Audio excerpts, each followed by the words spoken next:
Je vous souhaite la bienvenue à cette autre chronique prévention présentée par Promutuelle Assurance Montmagny-Lillet.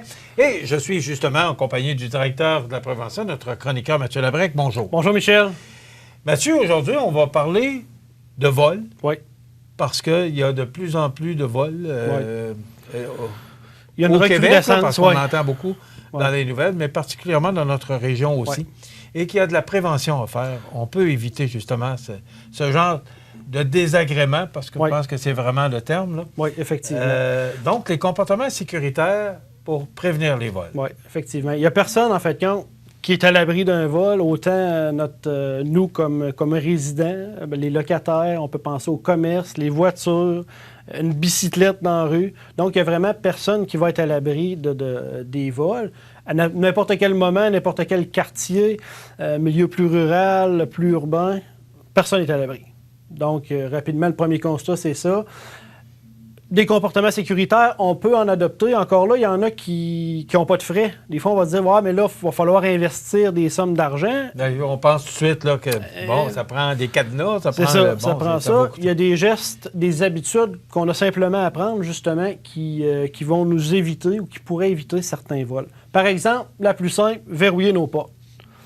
Rien de plus simple qu'en partant de prendre l'habitude de bien verrouiller ses portes. On parle de portes de nos cabanons, nos portes de chalets, nos portes de maison, nos portes de voiture. Prendre l'habitude de bien verrouiller ces portes-là, c'est vraiment le premier geste le plus simple à faire. C'est parce qu'on est à Montmagny. On pense souvent, on dit « Oh, c'est à Montmagny. » Je connais mes voisins. On est à Montmagny. Quand on pense qu'on demeure à Québec, Montréal, Sherbrooke, là, c'est des grosses villes, on n'a plus tendance à barrer nos portes, mais à Montmagny, on dit les voisins sont là. Puis, c'est beaucoup ça.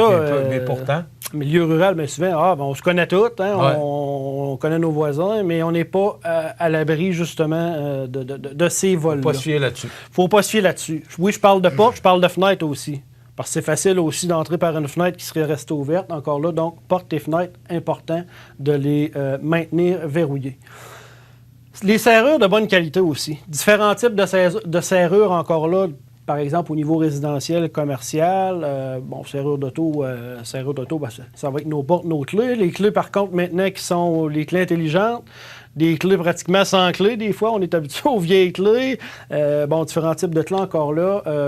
Mais même chose, on verrouille nos portes. Serrure maintenant, serrure de bonne qualité. Donc ici, j'ai amené une serrure plus de type commercial, une porte à code, celle-là. Dans ce cas-là, c'est une de réserve qu'on a pour une voûte, par exemple. Donc une voûte qui doit demeurer verrouillée en tout temps. Donc, à ce moment-là, ce qu'on va dire, une serrure à peine dormant. À peine dormant, en fin de compte, ce qui est le plus sécuritaire, le plus solide, c'est qu'on a vraiment notre, si on veut, cette partie-là, qui est notre penne, en fin de compte, qui va venir s'insérer dans notre structure de porte. Normalement, il va y avoir une plaque de métal, justement, pour s'assurer que l'ensemble soit solide, qui va venir sécuriser notre porte. Donc, c'est des serrures qui sont sécuritaires, qui sont solides. On voit que c'est de qualité parce que la pesanteur, là... Effectivement, il y a de la pesanteur, les pièces sont toutes métalliques. Comparativement à ce que j'aurais envie de dire, une porte de chambre de bain qui barre simplement, soit qu'on va venir pousser puis tourner, ou une porte, justement... Avec un petit chose, là, pour un petit loquet. Un petit loquet, encore là, qui est beaucoup moins solide, beaucoup moins sécuritaire qu'un type comme ça. Le même type de penne dormant va se retrouver, par exemple, sur nos portes extérieures de main. Peut se retrouver comme ça. Là, lui, c'est un modèle plus commercial pour une voûte. Par contre, il y a des modèles, justement, pour nos portes résidentielles aussi qui sont disponibles. On va suggérer aussi justement que oui, on peut avoir une très bonne serrure, mais ça nous prend un bon cadre de porte aussi. Donc, s'assurer à ce moment-là qu'au besoin, on vienne sécuriser aussi nos cadres de porte, augmenter, si on veut, la solidité de nos cadres de porte. Parce que les voleurs, en fin de compte, il faut leur amener un effort supplémentaire. Ce qu'ils veulent, eux autres, c'est de la discrétion, puis il faut que ça aille vite. Ça prend de la rapidité. Donc, encore là, si notre porte est solide, si notre serrure est bonne, ça leur prend des outils à n'en plus finir, puis ça leur prend du temps avant d'ouvrir, c'est pas un comportement normalement qu'ils vont préférer avoir. Ce qu'ils vont vouloir, c'est on rentre vite, on ressort vite. Puis tout ça dans la discrétion. Puis on va en parler un petit peu plus loin, justement, de comment améliorer notre sécurité face à la discrétion qu'ils voudraient avoir. On a aussi l'installation des systèmes de sécurité. Système de sécurité, on parle souvent de système d'alarme incendie, mais ça va être nos systèmes d'alarme aussi de vol. À ce moment-là, détecteurs de mouvement, souvent ce qu'on va voir dans les coins de pièces, en fin de compte, qui vont venir détecter les mouvements dans une pièce. On va parler aussi de nos détecteurs sur les portes, donc à ce moment-là, pour nous indiquer qu'une porte va s'ouvrir, va se fermer. On peut parler de détecteurs de bris de verre aussi, qu'on va placer justement dans les fenêtres. Donc, encore là, différents types d'outils pour venir indiquer, nous indiquer qu'il y a une problématique à ce moment-là. Maintenant, très facile avec les cellulaires. On peut avoir accès à notre système d'alarme via notre cellulaire avec une application, par exemple. Fait qu'à ce moment-là, je suis en mesure de savoir est-ce que mon système d'alarme est en fonction, est-ce que j'ai un appareil qui sera en trouble, par exemple, que la batterie ne serait plus bonne. S'il y a une alarme, incendie, monoxyde de carbone, vol, une porte, je vais être en mesure de le savoir. Puis, en plus, les services d'urgence vont être contactés. Donc, à ce moment-là, ça peut être un bon outil, un bon investissement, justement. On parle dans le milieu résidentiel, on peut parler dans le milieu commercial aussi, puis même des chalets. Récemment, ce qu'on remarquait, des chalets plus dans le milieu rural, justement, qui étaient plus sujets, qui étaient justement... plus isolés, sont plus isolés. Plus en forêt, moins accessibles. Encore là, discrétion, c'est plutôt assez discret, là, si on prend un chemin de bois. Fait que par contre, ce qu'on a commencé à voir, c'est que les gens, vu la facilité des systèmes maintenant qui vont se faire, vont en installer système de caméra aussi, ou système justement d'alarme comme ça. Système de caméra, encore là, sont capables de le voir sur leur cellulaire ou à distance, en tout temps. Puis justement, les images vont être enregistrées, par exemple, sur un serveur, puis ils vont être accessibles, puis on peut reculer dans le temps. Donc, bon moyen. Puis je vous dirais que la qualité est très impressionnante. On parle même du HD, des caméras HD. Ah, oui. On est capable de voir la couleur des yeux, justement, de la personne. Donc, les images ne mentent pas avec... En début de chronique, tu parlais d'investissement. Ça, c'est quand même assez dispendieux? Je vous dirais pas tant. Pas tant maintenant, tout dépendant encore là des compagnies puis de ce qu'on veut aller rechercher. Dans le commercial, ben là, c'est sûr que si on va avoir des caméras HD par exemple, même des caméras qui vont enregistrer le son, là, l'investissement va être plus grand, mais pour quelque chose de base au niveau résidentiel, par exemple, caméra extérieure simple, avec quelques détecteurs, les forfaits, c'est abordable. Maintenant, je dirais c'est plus disponible. Peut-être qu'au départ, c'était plus dispendieux. Mais maintenant, plusieurs compagnies s'installent, donc ça a fait descendre les prix. Puis, en plus, avec ces systèmes d'alarme-là, ça peut vous apporter un rabais sur la prime d'assurance. Okay. Donc, à ce moment-là, c'est une protection supplémentaire pour notre bâtiment, pour nos biens. Donc, à ce moment-là, ça peut se répercuter en rabais sur la prime d'assurance. Donc, on se trouve à récupérer une partie de notre investissement qu'on va faire. Ça protège nos biens, puis en plus, on va payer une prime d'assurance qui va être moins dispendieuse. Maintenant, encore là, je vois qu'il y a différentes options. Moi, personnellement, je ne suis pas encore rendu là, mais on peut, si on veut, allumer, éteindre nos lumières avec une application, justement, sur notre cellulaire. On est en mesure de débarrer même les portes. Donc, il y a plusieurs actions qui peuvent se faire au bout des doigts. Justement dans le but peut-être de simuler une présence. Quand je parle d'éclairage qu'on peut contrôler à distance, c'est peut-être, on va partir en vacances, c'est d'allumer les lumières un peu comme si on était là. Donc, par exemple, en soirée, ou même les programmer pour qu'ils s'allument avec une minuterie, par exemple, à 8 heures le soir, à 20 heures, dans le but de simuler une présence. Le but, souvent, ce qui va arriver, c'est que si les malfaiteurs se rendent compte qu'on n'est pas à la maison depuis une journée, 2 jours, puis que les lumières sont toutes fermées, bien là, c'est comme un indice. Peut-être qu'ils sont partis en voyage, ça sera le temps d'aller faire un tour. Pas d'auto dans le cours. Pas d'auto dans le cours. Donc, à ce moment-là, si on fait allumer les lumières, puis il y a d'autres petits comportements tantôt que je vais parler, bien là, ça peut amener, tiens, il y a de la lumière, peut-être finalement, il y a quelqu'un. Fait que ça peut justement empêcher ces vols-là.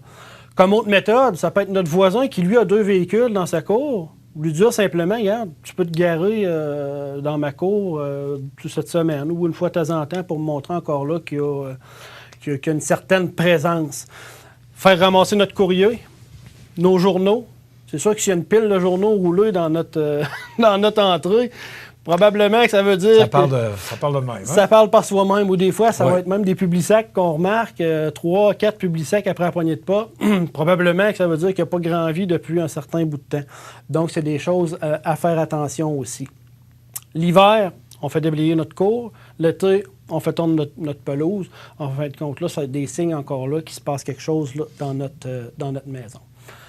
Je parlais en fin de compte tout à l'heure que les malfaiteurs aimaient se dissimuler, être discrets.